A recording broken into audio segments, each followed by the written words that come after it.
Epic sages, your home for adventure. Crafting worlds where your story's the center. Gear and tools for the brave and the bold. Your journey begins as the tale unfolds. Step inside, where the legends begin. Maps, dice, and stories, the magic within. Adventure in mind, we're here by your side. At Epic Sages, where heroes collide. Every campaign, every turn, every fight, we give you the tools, you shape the night. Epic Sages is where you find satisfaction, with adventure in mind and your own passion. We control the board, you control the action. Epic Sages, where legends find traction.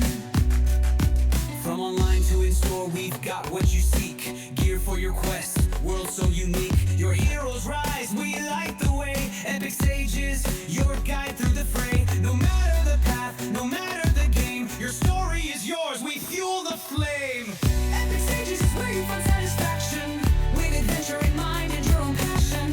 We control the board, you control the action. Epic Sages, where legends find traction. From your first roll to battles well fought, we give you the gear for the stories you sought. At Epic Sages, the tools are designed with passion and care and adventure in mind. Your world, your rules, your epic tale. With Epic Sages, you will never fail. Epic Sages is where you find satisfaction, with adventure in mind and your own passion. We control the board, you control the action. Epic Sages, where legends find traction. We like the way you shape the venture. Epic Sages, your home for adventure.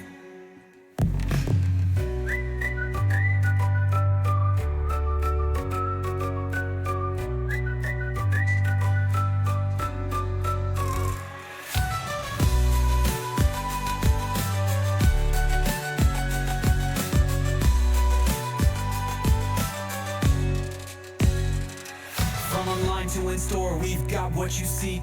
Gear for your quest, world so unique. Your heroes rise, we light the way. Epic Sages, your guide through the fray. No matter the path, no matter the game, your story is yours, we fuel the flame. Epic Sages is where you find satisfaction, with adventure in mind and your own passion. We control the board, you control the action. Epic Sages, where legends find traction. We light the way, you shape the venture. Epic Sages, your home for adventure.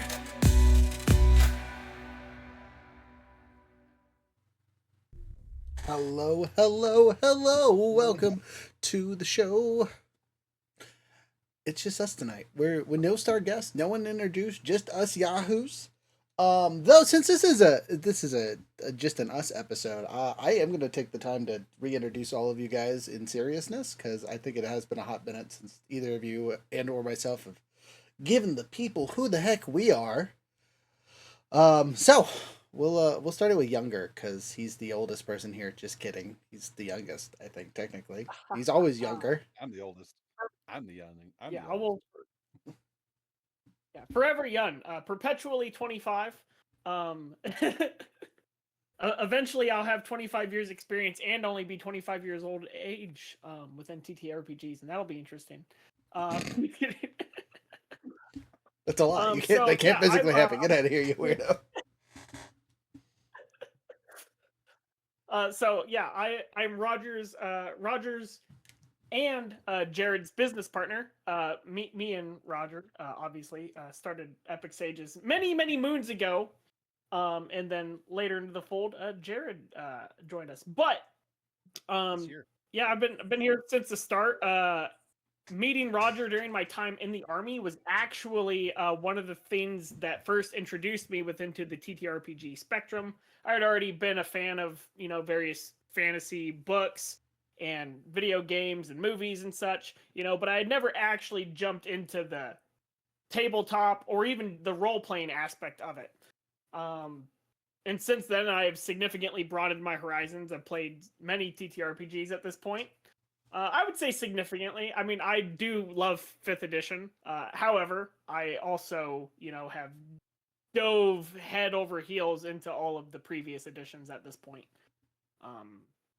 And have a seriously large, disgusting collection of of historical artifacts. I was gonna say IRL Younger is one of the few people I know that has like legitimate Skyrim merch and collects silly Skyrim stuff, and he started that before he was a TTRPG nerd, and it has only gotten worse. Don't ever take this man to a flea market where there's any kind of Skyrim anything. It's going home with him.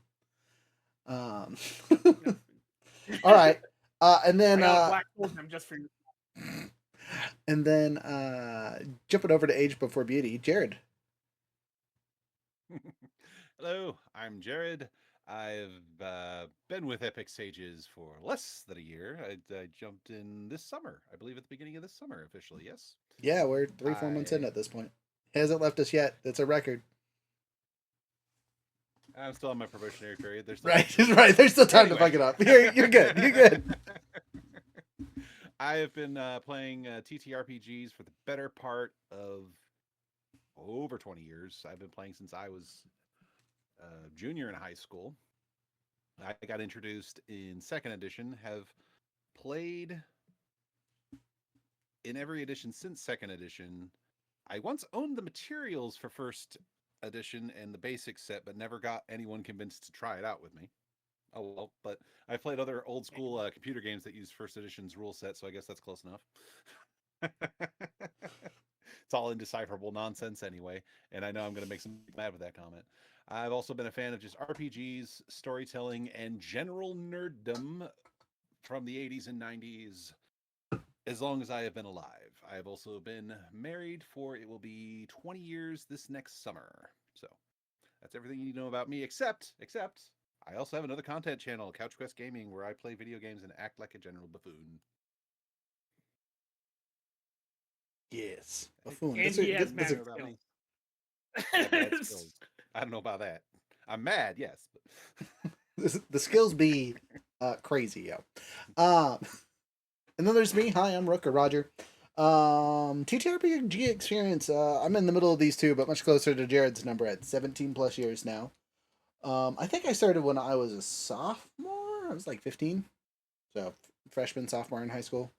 When I first started playing in fourth edition. Fourth edition was fresh when I started, so I lived through fourth edition, and then we went back to 3.5 for most of my adult life until 5 came around, and then we switched to 5, and I've been playing 5 since it's been out.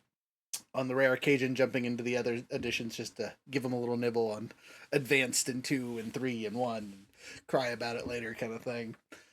But yeah, other than that, you guys see me on this channel learning all the new RPGs and whatnot, and that is our fun that we have here. Also a veteran. I met Younger after I got out of the army and was a civilian. So that should tell you a little bit of where I'm at. Dad extraordinaire over here. Yeah, 12 years married now. Getting close. Something like that. Let's see here. And then yeah, that's all. There's 4 billion things you can know about me, but don't ever ask me about myself because I have no idea unless you have questions. Well, I mean, when did we start Epic Sages? It started in what year? 2021. 2021. Yeah, yeah, because it was a year after Luke was born. Yeah, I think we started talking about it in Mhm. in 2020, and then it was 2021 where it actually like blossomed into something. Yes, I just started buying things under the name. I was still in the. Anyway, let's get to tonight's actual silliness. Now that we've wasted the first 10 minutes talking about ourselves. Tonight's topic. Joke here. No, go ahead. I'm sorry. I was just going to make a random joke here. It's like, well, our guest didn't pan out tonight, but I see Beaker's online. You could just throw him a random invite. Get his ass in here. We'll shit talk with him. Though I think he's doing something tonight. I think so too. Oh. I saw that. And I'm like, send him an invite. Over at Tabletops, they're doing something tonight too. Anyway, The Tabletop Misfits. our stuff. I was gonna say all of our stuff is Epic Sages now. I did have a separate channel that was my gaming stuff, but that just goes under Epic Sages now when I get bored. Watch that For Honor, baby. But jokes aside, tonight's topic: table etiquette. Right, crafting it, how to follow it, what's good, what's bad, what's worth keeping, what's worth throwing away.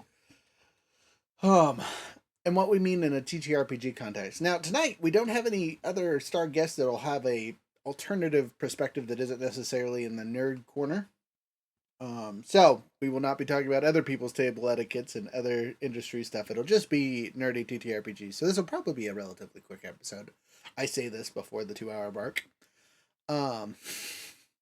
But I mean, I feel between the three of us, we have a breadth of experience that could also apply outside the TTRPG spectrum there. no way. We're one niche yahoos. That's it. Anyway, jokes aside, as usual, I'm going to start it off with when I say table etiquette, what is the first thing that pops into your mind? We'll start with Younger. Just the basic. What is acceptable? When somebody's at your table, and I look at that in the exact same way as what is acceptable, literally, when somebody is in your house, right? Like, is it like, oh, do you have to take off your shoes before you step onto the carpet? Like, can I have food and drink at the table while I'm playing? How rude or crude can one's language be when surrounded by other people, etc. Just how do you act when you're welcomed into the environment of somebody else's home? Solid way to go about that. Jared, same question to you. What pops into your head when we talk about it? Well, the literal thing that pops into my head when the two words together enter my brain is I'm sorry, the chilled salad fork goes to the left. Solid. As far as general table etiquette, it makes me think of session 0, and it's a relatively new concept, and there's some very divisive opinions on it as a concept. I mean, personally, me, it's like I see nothing wrong with just getting together and just establishing everyone's expectations and lines, So there doesn't need to be like everyone blows it up. Oh, you need your RPG to be a safe space. It's like, well, no, but we'd like everyone at the table to not be dicks. Okay, we'll get into that later because there's a table for everybody. On my Yes, end, you're not sitting at my table. Yeah, right. No, if you're not into frogs, leave Younger's tables alone. All frogs, all time. It's an amphibian fetish free zone. Anyway, table etiquette on my end of things, right? When we're talking about that in the TTRPG space, it can literally mean the rules at the table itself, not necessarily someone's house, because it applies to more than just a fixed location. Because you can have table etiquette in, we'll call them mead halls, right? Where big groups of players get together to do the Adventure League stuff. And or online, like what we do, right? There's always a table etiquette standard wherever you're at, and that changes from table to table. And kind of on that note, both of our wonderful friends here did, excuse me, got the burps. Bring it up where there is new rules, right? And new rules is, we'll say, 10 years old, which is silly to call them new at this point, but they've been pushed since the new edition came out, or at least since stuff got really, really popular in the last 5 years. Where lines and veils, safety sheets, X cards, whatever you want to call it, whatever you want to use for your, hey, this is too much for me, I don't want to deal with it, kind of thing. And it kind of got latched onto the quote-unquote safe space talking points, right? And for some reason, that is a very negative thing for some people. They really, really hate having to have a quote-unquote safe space thing. And I'm going to ask you guys, like, why do you think that's such an issue for other GMs and DMs? And or do you have a problem with it? You want to start, Jared, Younger? Or Jared, you look like you have things to say. We'll start Sure, with you. I can start. Okay. By all means, Younger. I wouldn't mind a little more time to articulate myself. All right, do so. Younger, Okay. So the question that you're asking me is whether I support it or why do other people not support it? Well, so twofold question. First bit is, why do you feel that others take issue with it? And then, do you have issues with it, or how do you disagree or agree with what the standard is, quote unquote, Okay. currently? So I think one of the reasons that people have an issue with it is underlined under the confines of like they don't want to be limited necessarily, right? Like that would be like the number one like argument would be a stance of like, you can't limit the things that I can talk about or the things that I can have in my campaign or this or that or the other thing, blah blah blah blah blah, right? So that's the answer to the first question. And then the second question you had is like, uh, why should it exist, or like why do people think it No, should no, exist? we'll get to that. Where do you stand on it? Oh, where do I stand on it? I think that uh, everything is a form of compromise in regards to any relationship that you have, whether it be a marriage or a friendship. You know, like people have boundaries. At the end of the day, people have boundaries, right? And it's like, at what point will somebody no longer be your friend, right? At what point have you overstepped that? You know, like where are they okay with something? Because I stand on the part of like, hey, if somebody, forgive me for being a little bit like on the red tape here, like had some terrible experience as a child, with like molestation or something, right? Like, that's first off, I don't think you should be bringing such super heavy topics around, for the most part. But then, like, especially if somebody has encountered that, like, that's not cool, dude. Like, that's infringing on somebody else's humanity, and bringing that up even within a collective collaborative story effort where people are together and somebody reliving that experience. Like, I think that there should be a line there that probably shouldn't be crossed, in order to not attack that person through their past, even if it's not necessarily intended in that way from the dungeon master's perspective or whatever. It could still be something that could hurt somebody. And I'm not saying that as somebody who's like particularly soft, right? I'm just saying that as somebody like with a human heart, like, treat others how you want to be treated, right? And if somebody openly expresses that they are not okay with that, then that should be enough for you to be like, okay, is that really necessary for the entirety of the story that I'm going to outlay for these people? And if not, it's probably okay to then scrap that. And that's my stance on it. Unless your name is People have boundaries, and even me as a person has a boundary. Even if it's like I'm pretty open to a lot of stuff, but it's like, whoa, you start talking about certain things that are pretty heavily morally not right. It's like, and trying to make it look in the way of it being okay. I'd probably still be like, that's a little much for me, dude. Little much. all right. So you're not going the Stephen King route. Got it. Noted. Um, Jared, that was a great face. It's your turn. So first question, first half of the question, is why do you think people or GMs have such an issue with having these quote unquote safety mechanics built in or baked into the systems or games? And where do you stand on it? Is it something that annoys you, or is it something that you encourage? That kind of thing.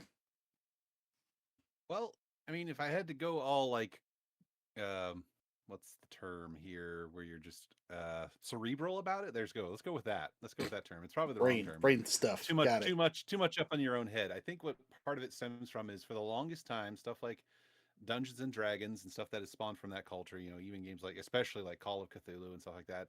For the longest time, it was a place for people to kind of go, be quiet, and they just kind of let go of everything that they were holding back beforehand. And when you get into stuff in the more modern gaming space where people are sitting there and discussing like what they're comfortable with and all that, I think there's some abrasion and resistance to that, especially from older gamers, because to them, like Younger brought up, they feel like they're being held back, they're being restrictive, they don't have that full like just let go thing. And it's like, and if that's the game you want, you should find like-minded people, is the point I'm going to jump to. We're gonna So, and cover that, again, but yeah, another yeah. part that, but but I think part of another reason why I get so much blowback is because there's just this kind of stigma behind, like, there's always, especially in the online space, there is always just extremes. People are not allowed to exist in the middle for some reason, because the loudest people are on the ends. So you have these people who are like, well, I see nothing wrong with, discussing like emotional or mental issues and all that. There's people on the wrong end. It's like, no, it should all be about, just making sure everything's this, and it should be in writing so that everyone has consent and all that. And then people on the other side of the spectrum are like, it's just a freaking game. Why are you being so sensitive? So, and then you get the chaos in the middle of everyone's like, well, and we get to where I stand. There is nothing wrong with having a conversation. And I brought up session 0. I've had the privilege most of the campaigns I've been in to be playing with friends and family. So for the most part, we just sit and we just talk. We just talk about, we know each other fairly well and it's all that. And we just talk about like, okay, this is what the game's going to be about. This is what you can expect. And everyone's just like, okay. So again, just have a conversation. That's where I sit. Just sit down, talk about expectations, and boils down to the golden rule: don't be a dick. That's definitely one of them. Anything else before I go on to my point? No, go ahead. I think I should let you have a point before I say anything. Okay. So, I'm going to go at this in a little bit different of a direction, right? Why people hate this. And it's not necessarily because of the restrictions, but it pulls up bad storytelling, right? When you suddenly have to restrict or cut away things that you have built into all your worlds for a long time, right? Fantasy, slavery, and racism and that kind of stuff is kind of baked into the culture a lot of times. In personal opinion, 99% of the time, it's not super, there, right? It's there, but it's one of those background things. Is that just part of the world because they're at a lesser state of being than we are in the modern era, right? And it's one of those things that most civilizations have to go through and get rid of before they are enlightened or better or whatever you want to call it, right? But when you start calling that stuff out beforehand and take it away, right, it really puts a spotlight on the people that are there and want to enjoy it. Because it gives them a chance to do those things without repercussions, right? And that's where people can butt their heads on it, right? With the safety mechanics themselves, though, some of them are a little ridiculous. This is, on my stand-in thing. It's one thing to be like, hey, I don't want to talk about X, Y, Z, right? That are, or hey, I have a card. If I pull up a card, I need you to stop talking about whatever you're talking about because it's giving me like an anxiety attack and I need to deal with that kind of thing, right?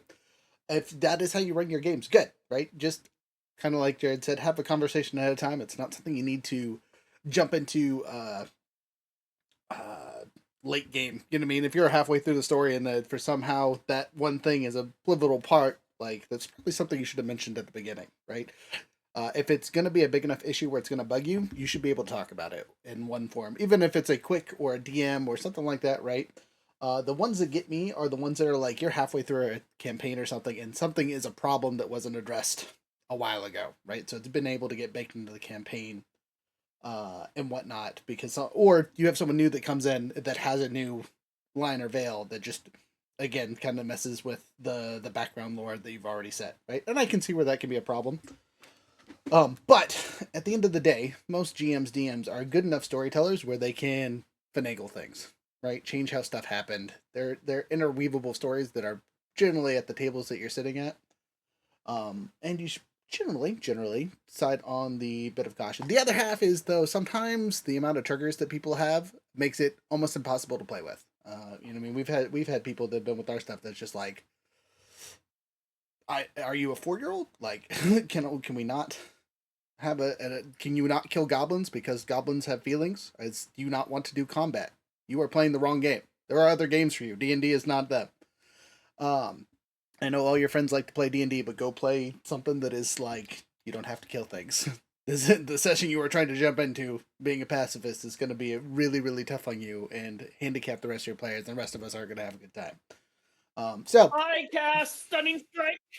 17 times, do no damage, everything's Not non-lethal. before. But, I mean, we and you have played with people that have played pacifist just fine, where they didn't attack in combat, they just boosted their allies and ran away, right? They were targets and, let the people that were fighting pick off the enemies kind of thing. Was it a pain in the butt? Yes, but it was playable, right? But they had told us at the beginning before the game started that's what they wanted to do, so we were able to kind of plan and adjust for it, right? Again, having a conversation ahead of time. But back to where I stand, right? Just so it's clear, I like them. I think they're good, and I think it avoids a lot of problems later on, right? Especially when you get a new group or a random group that you're just like, I have no idea who these people are, right? Because it's different when you're playing with your friends that you've known for forever and playing with random Joe on the corner, right? When you're playing with your friends and family, you can have it a little bit looser. You can do things, and like you're probably not going to lose friends. But if you're playing with random Joe in the corner, like you have no idea what that man's been through, right? No idea what that woman's been through. It's important to have those conversations ahead of time, so you know what you are going through or to expect or whatever, right? Setting expectations is something we talk about on the show all the time, right? And it's probably one of the easiest ways to avoid unfun games, right? So I encourage it. I think it's one of those things that is a good addition, right? As long as it's not overdone. I'm definitely one of those people that doesn't have a sheet or anything like that. But I expect my players to send me a DM or talk to me or be able to tell me, hey, these are things I don't want in the game, right? Because if you don't want to tell me in some form or fashion, how am I supposed to know? And also having to remember what you wrote down for some reason just doesn't click in my brain. So that's a personal thing for me. Younger, you look like you have things you got to say. What you got? It doesn't have to be at the beginning and that's the end of it, right? It's called after action review, whether or not you actually call it that, right? But it's okay to go up to your DM, whether it be in front of everybody or just by yourself. It could be in the moment, in the middle of the game, be like, "Hey, dude, that's that's a line for me." Kind of like you mentioned with the whole card thing, right? But just be like, "That's a line for me." You know, talk to them off base, on base. It doesn't matter, but you got to talk to them, just like Rick said. But it can be something that's like not necessarily continuous, but continuously available, right? It's like, hey, if you are a player, right, or you're a DM who has a player who's saying some pretty off the wall stuff, it might be okay to be like, hey, man, or gal, like let's address this. Bard, stop trying to have sex with everything. Gosh, dang it. Those are my favorite conversations. Don't limit me. Yeah, right. The dragon just did 20d6.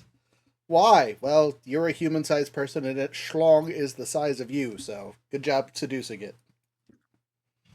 I can't find my card. I need my card. I need my card immediately. The DM just hit me with 20d6. I'm having an anxiety attack. Look, to be fair, that's one of those times I would understand wholeheartedly to be like, fade to black, don't give me that damage. Squawk. Squawk, save me. Exactly. Okay, so, Jared, before we jump to the next bit of this, any other questions or comments or whatnot? I do have a short story that I heard from I think it came from a Reddit post that a DM was having an issue with a player. Go ahead, I'm Yeah, I listening. know, but it's where all the best RPG horror stories are. But anyway, so a DM. This was an online, I think, Discord game that a DM was having an issue with a player, and they're like, "Okay, we did the session show, we did everything right, everything's good," but then it just became this pattern that the player would throw their X card at the things like, "Nope, X card," and his policy was X card is no questions asked, we just skip over the scene. Well, they started using it over just stuff, and he just could not understand why. It's like, what was going on in the scene? So finally, he got a response from them DMs like, "Hey, what do I keep doing that keeps making you upset?" And the player said, "I was just bored. We weren't focused on my character, and I wanted to skip." They're using it as a skip button. Nice. Because the DM had a no questions asked policy. So yeah, that's a warning. If you're going to use X cards, don't have a no questions asked. Be like, okay, we'll address it privately of what's wrong. That's a fair thing Not to go about. focus on my character. Ridiculous. I am the main character. Skip cutscene. Wild. Okay, so let's talk about crafting our table etiquette though for a little bit, right? We've kind of talked about like what we feel about it as DMs and players and whatnot, but what about crafting it, right? When you are building your own home rules, what are some important stuff that you pretty much always throw at your table? I'm going to start with Younger. At home stuff. And I'm going to clarify, this isn't necessarily the lines and veils, but what are some other things that you just throw in your games that are just like, this is something I always have because I think it's a good idea on basically any system I'm running or specific systems? So to be clear, this isn't Okay, so like, this is this isn't like something. house This rules is and something that stuff. I This is- believe is This is table yeah, etiquette, just like right? personal how you run your game. Yes. I use real world inspiration, right? And real world inspiration can be sometimes pretty deep, right? So generally speaking, I try to stay off of the real world inspiration of like the moment, right? But it's like, let's look historically at some things. That way it's not taken so abrasively by some, because we all know how people can be when they like the fantasy world and the real world collide, and now it's an attack on my person, an attack on my being, and blah blah blah blah blah, right? But it's like, okay, well, the other half of that is we are humans playing games about humans or other humanoid monsters or creatures, right? That are gonna have some humanity involved, right? So you're gonna have human-like problems and things like that. So like something from something that I throw into the game is there are bad people, and bad people will do bad things, right? And some of those bad things will be bad. And generally speaking, if you saw it in the real world, you would probably be kind of upset about it as well, right? But that's the point. The bad guy is not a good guy, right? And sometimes the devil, you know, in the instance, right?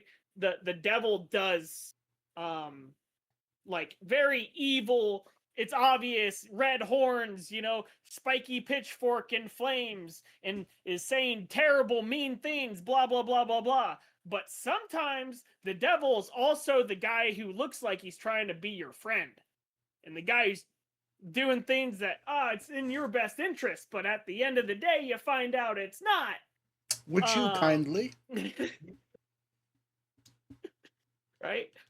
You know, so it's like just elements of realism have the negative impact of being something that's relatable, right? Which is also a good quality, but also a bad quality. But yeah, like I'm trying to distinguish that the goblins are terrible.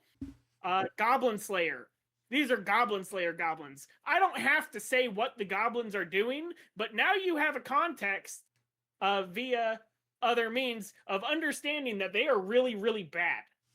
And Gotcha. this isn't like the kind of goblin that you should probably take with you to some other place. Like, you know, be like, oh, I'm going to save the goblin. Be like, are you sure you want to not kill that goblin? A certain angry frog has just entered into my recollection as you describe this goblin. Look, I've been telling you to kill that thing for weeks now, but no one listens to Barbarian. He just blood hungry over here. Anyway, I don't want to make the orc angry at me. but jumping in on that, just to kind of clarify. So you're saying at your table, you make sure people understand that you like to use realistic settings and make things feel human, right? Even in your fantasy settings, there's gonna be problems, and that's something you generally let people know or about. even moral ambiguity. Okay. Right? Because it could be like the absence of right and wrong or good and evil, right? Moral ambiguity. Those are You know, fun. there might be hints. So, side question or Yeah. follow up, just to push it. Do you have any other table etiquette stuff that you can think of? And this is something as silly as you have to take your shoes off at the table.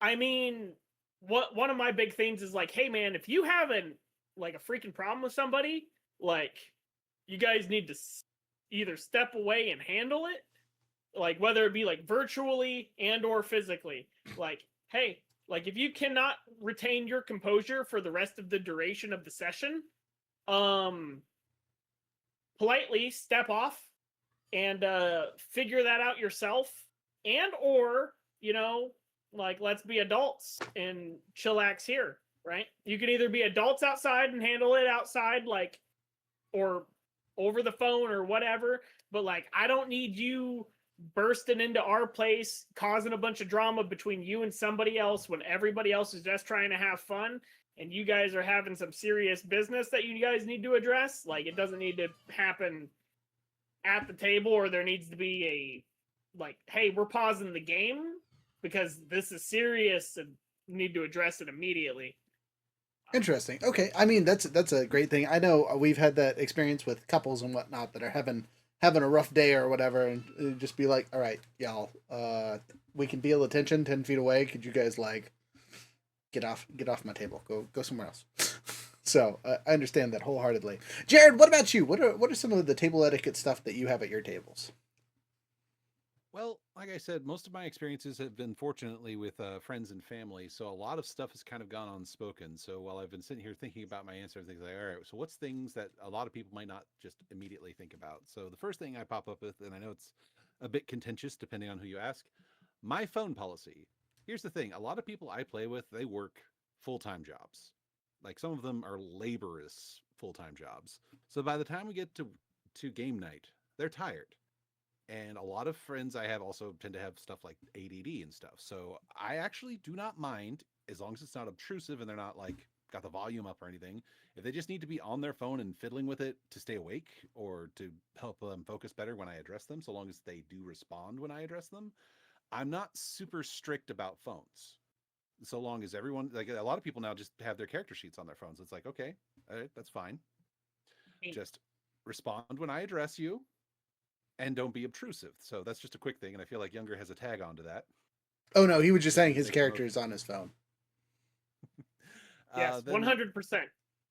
yeah, so yeah, just almost, and that kind of leads into most of the stuff as far as like what I would consider points of etiquette are just mostly based in just making sure you respect everyone's time and just basic courtesy. Like again, most of the time because we take so long to play, because games take so long to play, it usually interrupts or includes one or more meals, typically dinner. So it's kind of understood with the groups I play with that okay, we'll play. When dinner is ready, we all stop.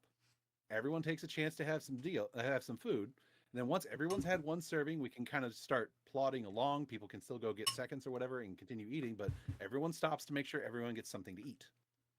Because there's nothing worse than hangry players. I feel that. And Okay. snacks at your table, perfectly fine. Prefer if you brought enough to share, and you don't get any official special treatment if you bring a DM sacrifice. No, bribe me every single Yeah, time. Roger, where the hell is my spaghetti? Like, what It's the not fuck is this? spaghetti. How dare you? You got that pasta wrong the there, buddy.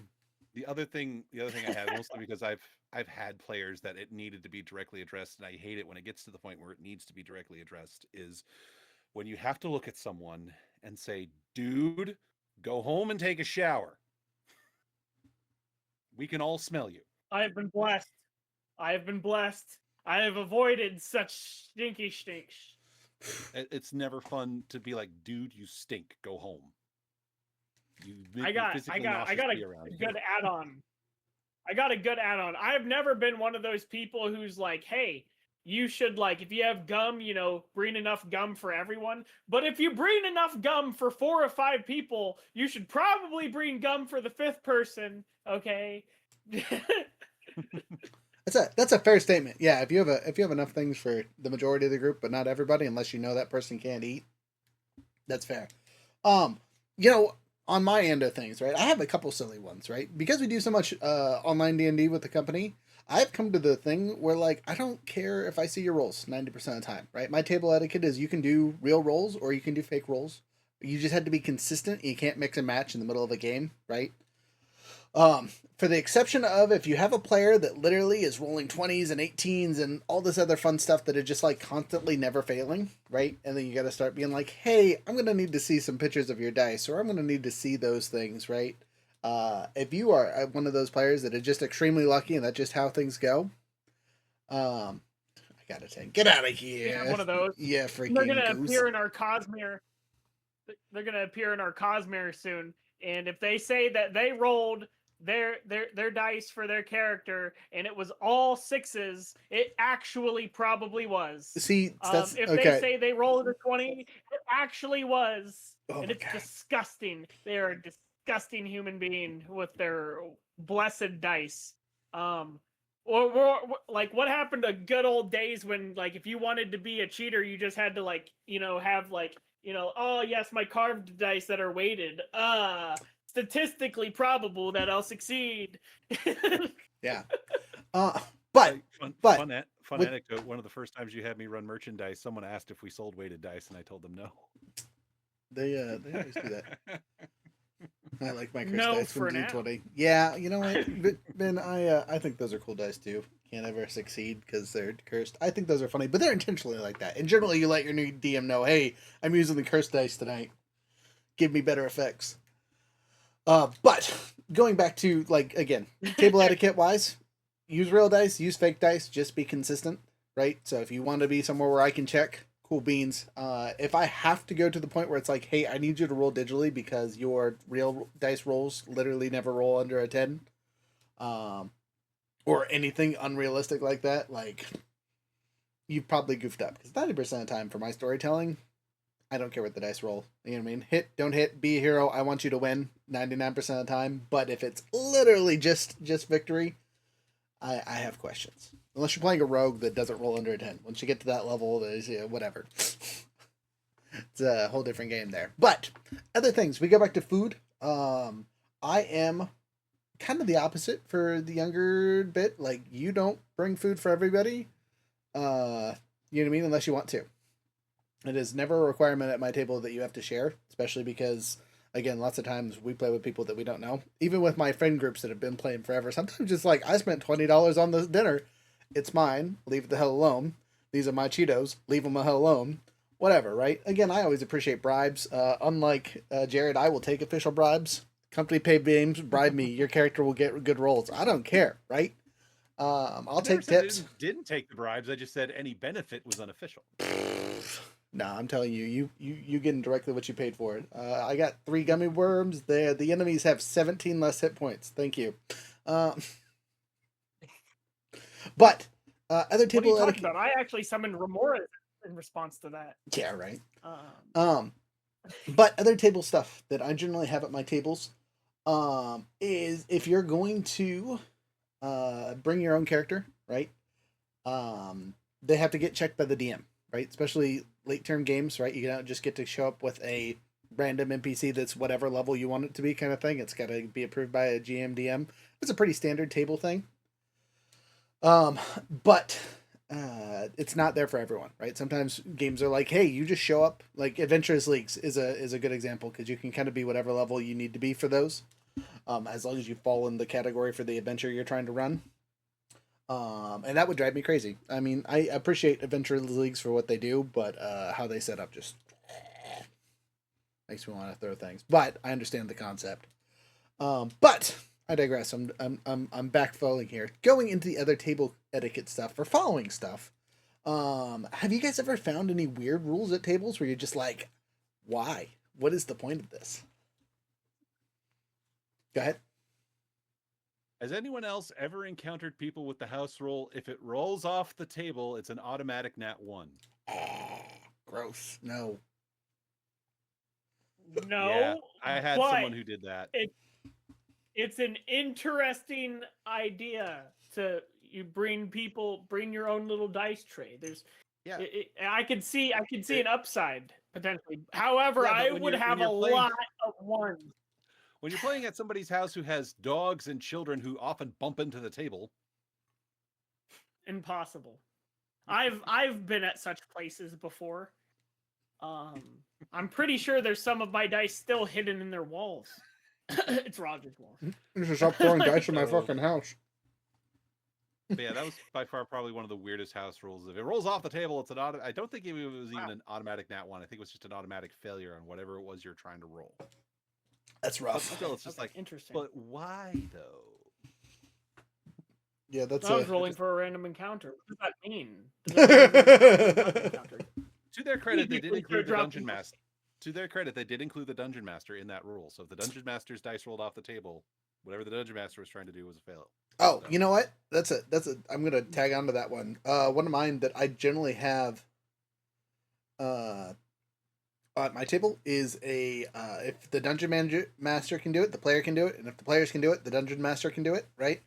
So it's one of those. If you have a ridiculous build that's like 7,000 counter spells, congratulations, you now have a nemesis on the field that also has 7,000 counter spells just to piss you off. Silvery Come Barbs, to why Silvery Barbs was banned. well, you know what? I don't like banning spells, right? But I just have to let the players know that like you need to use it realistically and shouldn't spam things, right? That are just like obnoxious. Because I'm going to do the same thing to you eventually. You know what I mean? Like, and it's one of those things. If you're going to do it, you might see an enemy that has it. Listening. I had an obnoxious thing once. I have since moved on from this, especially with the new rules. But as a DM, I was terrible DM, and I told players on multiple tables, I was like, because I had one player in one instance in one experience with a wild mage that was so atrocious, I was like, never again. Never again will I allow this stupid class to exist as a playable version. Absolutely not. Completely destroyed everything, and I don't remember what rule set we had been using. Maybe it was a homebrew rule set or something, but like it just atrociously destroyed my perception of like balanced gameplay. And I was like, okay. Was that the one with the rat that had a light inside its head? Was it that campaign? No. Okay. It was something to do with gravity that like changed the entire course of a dungeon or something, and I was like, not cool. So I just like as a homebrew, I was like, hey, you can be anything, any race, any of these classes, with the exception of this. It was limiting to players, which isn't cool. I recognize that it isn't cool. And within 5.5, I've read over the chart, and I was like, okay, I'm completely willing to let a wild mage sorcerer exist within these confines, because the regular 5th edition one, or at least the perception of the regular 5th edition one that I had previously been exposed to, which might have not even been official rule set at the time because it was a long, long time ago. And I had just lived like that, not looking at it again because it disgusted me so much, which is bad on my part. Right. But that is something that existed as a house rule thing that comes to mind of being like, was there something that wasn't particularly great? And it's like, I can recognize that as a young developing DM, that was something that I was like, I think we all got one of those classes that were like, just like, nope, can't do it again. So I got a fun one. One of my favorite DMs had small children, right? And so anytime you would curse in or out of character, right, because he played with a whole bunch of soldiers, you would get a pepper out of the hot pepper jar. And Yeager has experienced the hot pepper jar from my house because I took over the tradition. And it's one of my favorite things to make every once in a while. The problem is, eventually, a lot of us all found that we really enjoyed the hot peppers in the hot pepper jar. Yes, we would sweat our butts off and we would be dying the entire time after eating it, but it tasted so good that every once in a while you just had to curse like 6 times so you could get a bowl full of peppers or pickles or whatever was in the jar that week. Because it was one of those continuous things where they just switched out the veggies every couple weeks. Fantastic rule. It's odd, it's weird, but I thought it, a good one. Negative attention is still attention, and we know that Roger craves it. I did think of one more etiquette thing that's kind of unique to my social circle. Sure.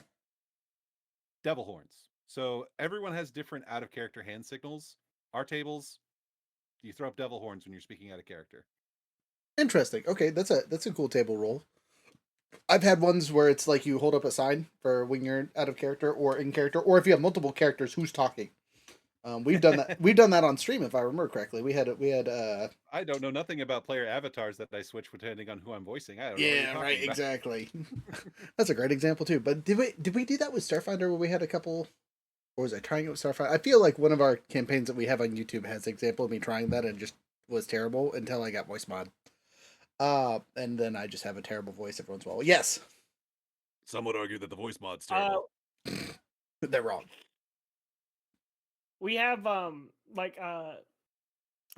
our guy in the chat says, I can't install your counter spell because you can't dispel my counter spell because I talk to yourself. Right? Maybe I don't know exactly what they mean by this. I feel like I had a stroke. I was gonna say Godzilla just died right? Trying to read that one, Ben. What the heck? Try again. One more time, Fred. but perhaps what I'm trying to understand, right, is like in the older fifth edition, like it could be like I counterspell, the counterspell, the counterspell, right? Mm, And within 5.5, they've kind of mitigated that by being like you can only cast one leveled spell in a round, which One spell includes slot. reactionary spells. yep. I mean, that's Sorry, how my bad. One that, spell slot. Because if you have an ability or some natural effect or something that makes it so that you do not have to use a spell slot, you can cast that spell. You can cast multiple spells within a round, right? But Which I don't know sorry. of any features that necessarily give you the ability to cast counterspell in particular without casting using the spell slot. Right. But yes, the wand of counterspell. Ha ha! Fools. It now gives a reason for a wizard to have a wand, and I support this cause. wizards do need the wands, baby. Okay, so jumping on to the next question here. With our kind of silly etiquette, the goods, the bads, the why we think things are the way they are. What do you think is kind of our next step for progression for most systems that you're playing with as we develop as a culture? Where do you think things are going to head? Because at this point, right, we've really kind of crushed into the safety net, right? Safety net's going to be there uh, from here on out, right? There's going to be DMs that are 50 years old throwing in their safety net when they're playing with new players, right? That's going to be something that's in every game going forward. What do you think is the next table etiquette that's kind of going to be a standard thing for everyone else? Is there anything that you can think of that is like, yeah, I've seen it and it's coming up, or this is something that used to happen and I hope it comes back? Like, is there anything you guys can think of that kind of hits that niche? Also, what did Ben say? Because I couldn't read it on my end. Will someone read that out for me? Yeah, voice text didn't like me there, and the loan is actually a staff is just that powerful. Okay, that makes sense. So voice to text causes problems. Right? Yeah, no voice to text at the table. You're playing play to as far as- post and you're using voice to text. Bad. Only words that are hard to spell can use voice to text. Full etiquette. Okay, so you brought up like etiquette and stuff like that. I don't know about where we're going because, like I said, even the session 0 safety rules is kind of just an expansion of what most tables did anyway, as far as my experience. But something that could be interesting if they brought it back is back in the day, in Or like just to Proto clarify, First Edition. could also be stepping away from something. We might probably loosen up on the safety rules as far as the rigidity. Like again, as you pointed out, like the need for just actual paperwork to like sign off what you are okay with. Like if you need to be that organized, fine, but whatever. But anyway, back in the day, like Proto First Edition and First Edition D&D, there was another role other than player and dungeon master. The game actually had a ref, which stood as an intermediary between the players and the DM in case there was disputes. They would be the ultimate rules arbiter. Oh, his mom. Mom! Yes. Jerry's lying again. Gary reread this rule and now he won't let me cast this spell. That's like, I think that could be an interesting thing to come back in way, shape, or form because have someone to like, if you're a DM and you feel like you need it or something, you could be like, okay, you at the table, yeah, you're the person who checks me to make sure that I'm playing fair. And we have more chat. Interesting. More chat. What does more chat say? The chat was speaking that basically, I've deciphered that they are saying it can't be a wand of counterspell, it must be a staff of counterspell, because counterspell is too powerful to be held within the confines of a simple twig. How dare you? And you know what? And the head of the staff is a finger pointing upwards, and the verbal component to activate the staff is, well, actually. Oh, you gotta push your glasses up with the staff. My Well, God! actually. Nice. All right. Before we get too distracted here, Younger, what about you? Trends, forward, Oh, I already past. got too distracted. You get ungoofed.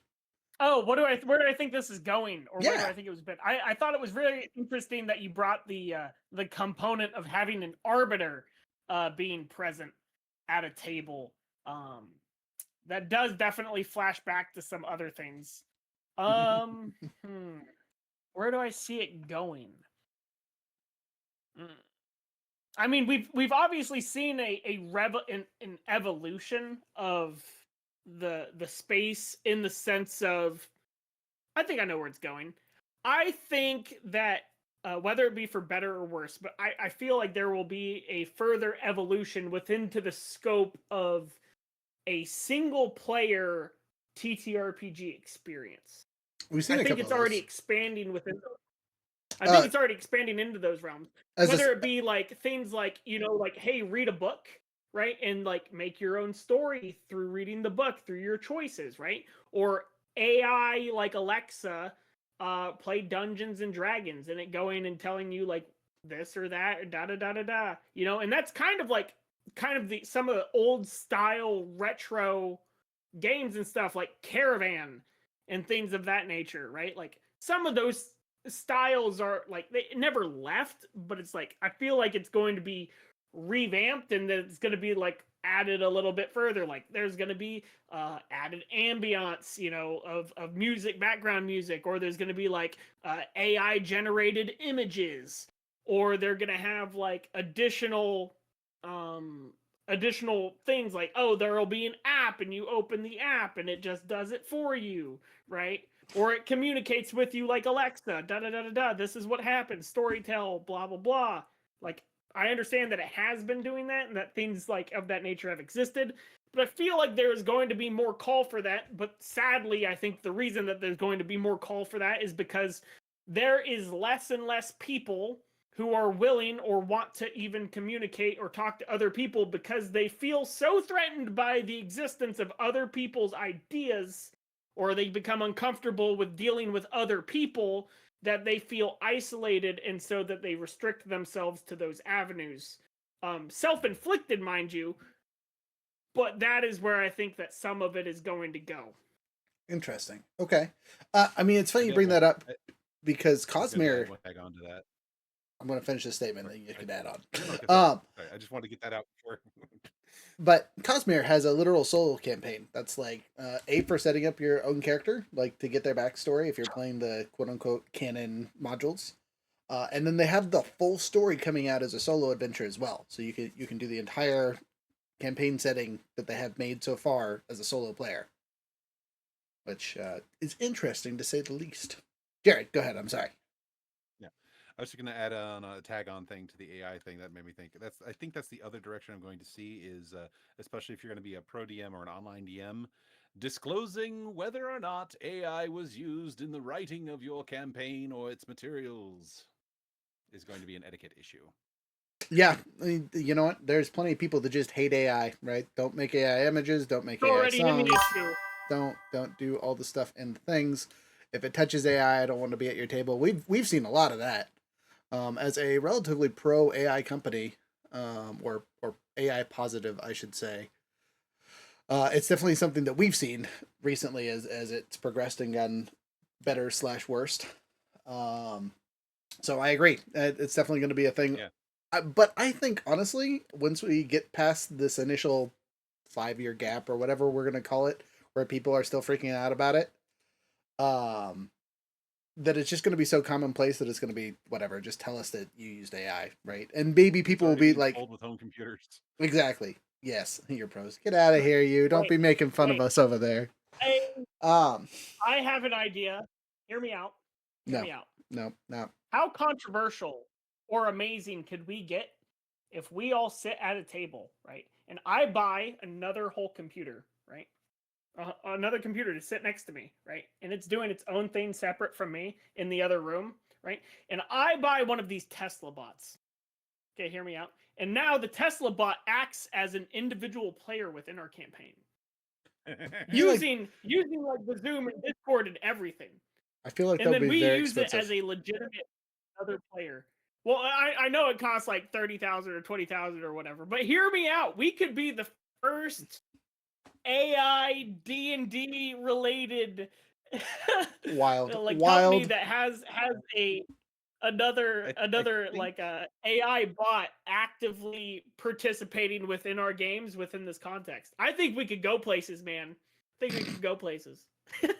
For those of I you that think you're don't detect overcomplicating- for those of you that don't detect And they're going that's to play as Warforged. This You is a can't joke. do anything about it.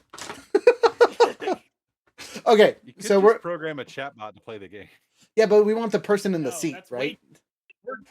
we're going extra. Okay, it'd be like if we all sat at a table together and then the Tesla bot sits to our right. And we're like, "It's your turn, Tesla bot. What do you do?" The Tesla bot's like, I am an AI program. His No, name is we know that. Optimus. It's your turn. What do you want to do, you weirdo? Anyway, jokes aside and futuristic silliness out of the way. I'm gonna throw my trend on here too, right? And I think that there's gonna be a really heavy focus on getting in tables being a thing again. I really do think there is now that we're well past COVID and the restrictions of not being at a table are kind of lifted. I think there's going to be a heavy draw for any real in-person tables, right? I think there's a lot of people that are just tired of the constantly online yahoos that are forever on the internet that kind of ruin things for everybody, regardless of where they fall in their the spectrum of players. The ones that are constantly online tend to be interesting to deal with, whereas you're more likely to be able to have a good conversation face to face with your friends, and or make friends that are face to face, right? I always get along better with the people that I am sitting at a physical table with. Not that I don't enjoy the stuff that we do as a company and are away with people there, whatever. All of our cast members I love; they're great. But if I had been with them at the table every other week like I did younger, I mean, we would have developed as friends much quicker.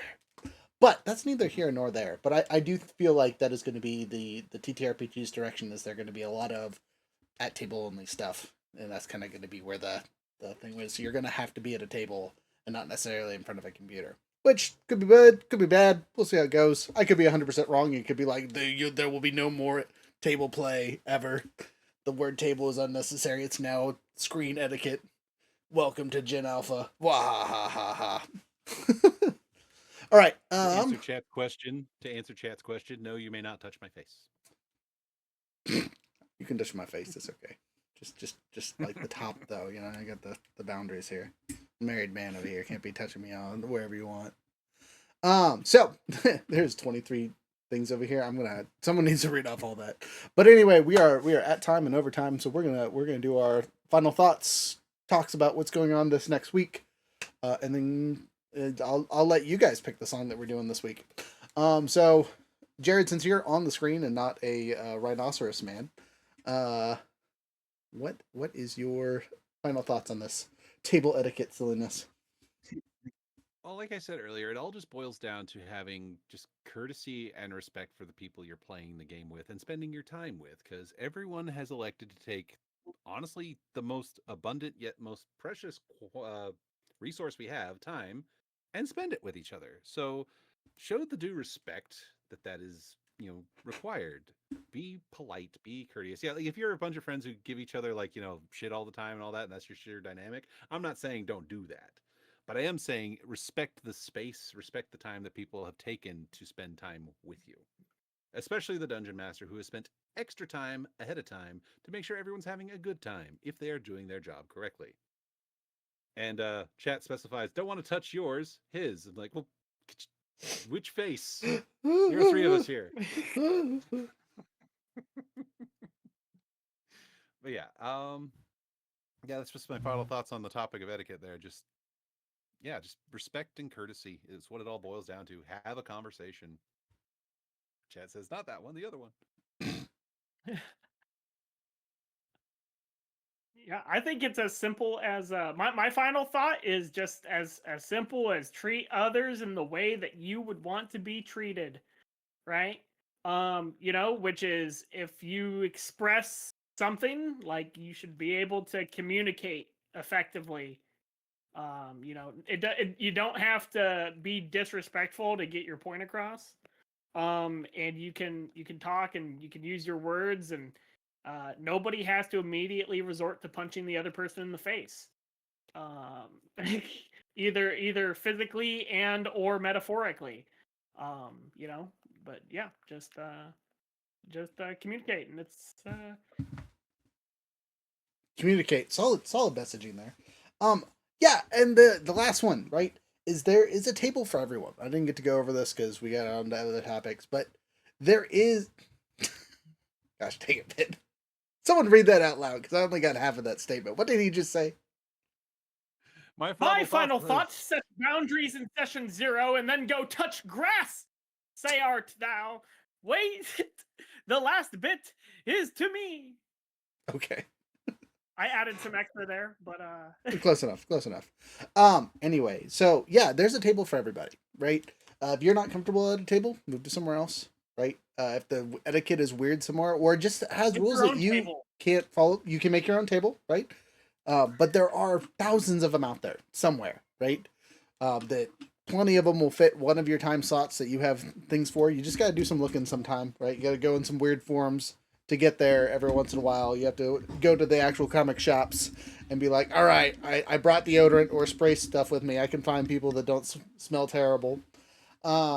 Just kidding. I'll make That's, you smell less terrible. I know that's Assault! still an issue, but it's not Assault! as bad as it used to be. Just for the record, as someone who's spent plenty of time in a game shop, like I can't remember the last person that I was like hanging out with that was like, "You smell terrible." That wasn't like they just came from work or something stupid. But there's a table for everyone. Depending on where your lines or veils are, if you're one of those people that want to get into the quote unquote nitty gritty and deal with the terrible things in life and go through that, there are games, there are tables, there's things that can fit you. You just got to find the right ones. It's not all D&D, and that's okay. Speaking of, it's not all D&D. We don't have anything special going on for the rest of this month, company wise. Besides our fun stuff at the library, not next week, but the week after next. Power Rangers finale. I was getting there. Monday, Don't make me cry. Power Rangers finale. It's our last one. So if you guys have been following along with that, I would truly appreciate you guys checking out the finale on that one. See all the hard work of our level 20 Power Rangers and what I'm gonna do to them. Sorry. And then next Wednesday is Younger's Game. Keep up with that. It's episode 13. So if it was an anime, it would be the finale. Though I think with the Younger style, we are nowhere close to finale. We're like still. TPK, all of you next session. Let's go. Hey, look, you do that, we get to do a whole new game. We'll try a new system. It'll be great. Anyway, jokes aside, what's the code this month, Younger? We're still in September. I didn't know. Your prop. It's not confidence. Stabby 907. Nope, that was last Stabby month. stab 907. Nope, that was August. Was it? Yeah. Don't ask me. I have no idea. I tried really hard. I'm- Bearfish. That was like 2 months ago. What the hell? It's Concentrate 907. It's Concentrate 907. Oh, There okay. it is. Honestly, I Concentrate. thought the stabby was after concentrate. We gotta make. I know, which is funny because we just did the deal last time. Our last one is where we came up with that. But in my head, that's not where it was. My brain is working on a different schedule. And it's I dare not you. okay. Yeah. We're This gonna month is start the- naming these codes after our RPG characters, just so we can keep them straight. Anyway, other things that are coming up is the on the 10th of October, so a bit from now, is our Dungeons and Flagons event up at the university up here in Fairbanks. And then the Monroe Bazaar on the 18th, and on the 25th and 6th is the Boo Bazaar. Boo. Or the Boozar, sorry, it's the Boozar. Again in Fairbanks. We might do another bit of running around again, library following next month and all that fun stuff, as long as things are going good and they don't have other stuff that we're doing. Yeah, and that's all of our projects coming up. Cosmere's coming up. I'm super excited about that. If you haven't seen the intro or the cards or anything like that, we did a big thing this week in the Discord chat, so you can catch up on all that, meet the players that you're gonna get to hear from, and all that fun stuff. Anyway, we're way past time, so I'm gonna say, with adventure in mind, have a wonderful time. What song do you guys want to do before we run off?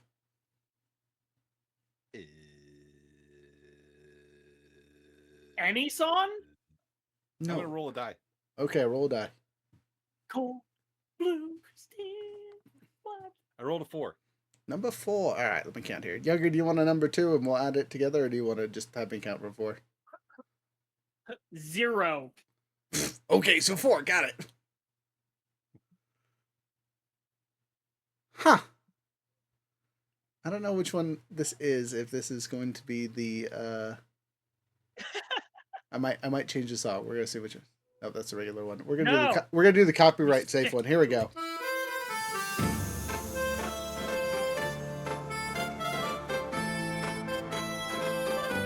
We are broken, made whole, bound by words stronger than steel.